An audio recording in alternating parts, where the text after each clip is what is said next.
Hello बच्चों, मैं हिंदी की टीचर अंजलि वर्मा। पाठ 1 प्राकृतिक से सीखो अभ्यास के कुछ प्रश्नों के उत्तर हम लोग ने बनाया था। अब हम लोग अभ्यास के अगले प्रश्न की तरफ चलेंगे। इसमें है अब भाषा की बात। तो अब भाषा की बात में क में है समान अर्थ वाले शब्दों का मिलान कीजिए। तो सी एक तरफ दिए हुए शीश, सूरज, पृथ्वी, पानी और दूसरे तरफ है धरती, जल, शीत, सूर्य। तो इनका समान अर्थ वाले शब्दों से मिलान करना है। तो शीश का समान अर्थ क्या होता है? शीश का समान अर्थ समानार्थी शब्द क्या होगा? सिर।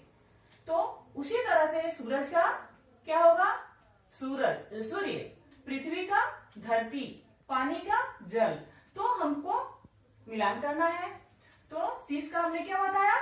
शीश का समानार्थ सिर, सूरज का समानार्थ सूर्य, पृथ्वी का धरती, पानी जल।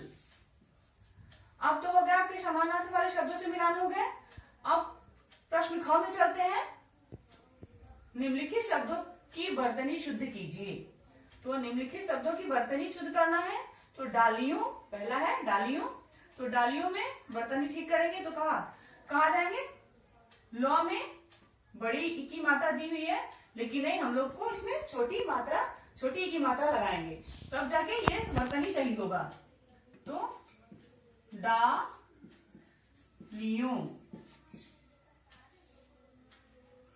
तो ये क्या हो गया? डालियों। तो ये आपका वर्तनी ये सही हो गया है।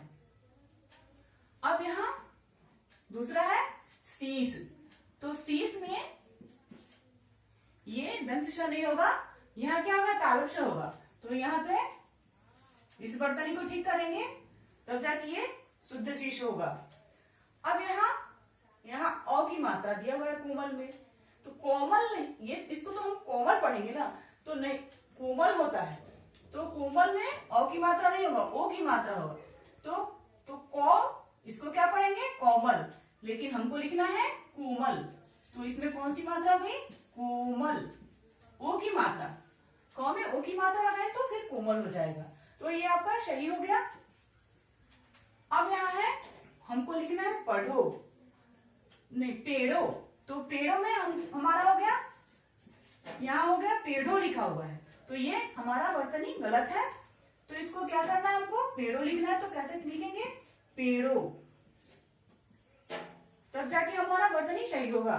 तो ये हो गया आपका डालियों, शीश, कोमल, पेड़ो। अब हम आगे बढ़ेंगे। ग कविता में से बड़ी ऊ की मात्रा वाले 3 शब्द लिखना है।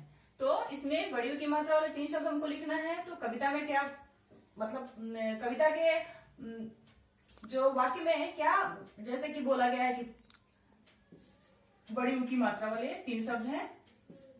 फूलों, पहला हो गया फूलों, उसके बाद दूध, और उसके बाद सूरज। ये आपके 3 शब्द हो गए जो कविता में वर्णन किए गए हैं। 3 शब्द, फूलों, दूध, सूरज। ये आपके हो गए बड़ी ऊ की मात्रा वाले शब्द 3 हो गए। अब हम घ में आएंगे, बहुविकल्पीय प्रश्न में। तो बहुविकल्पीय प्रश्न में दिए गए शब्दों के विलोम शब्द पर सही का निशान लगाना है।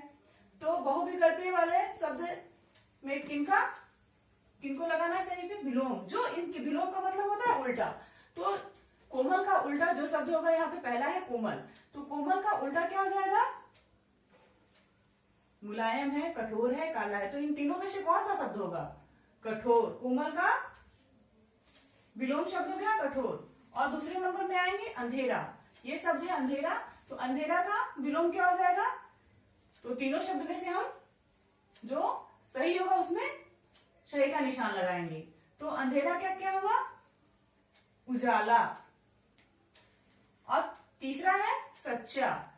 ये पहला कोमल, फिर दूसरा अंधेरा, तीसरा सच्चा। तो सच्चा का क्या होगा? सच्चा का विलोम यानी उल्टा क्या हो जाएगा? झूठा। तो इसमें सही का निशान लगाएंगे। और चौथा है ऊंचा। तो ऊंचा में ऊंचा का क्या होगा विलोम? ऊंचा का नीचा। तो आपके ये विलोम शब्द हो गए जिसमें हमने सही के निशान लगाए हैं। आपका ये पाठ कंप्लीट हो गया। अब हम आगे पाठ में पढ़ेंगे। तब तक के लिए धन्यवाद।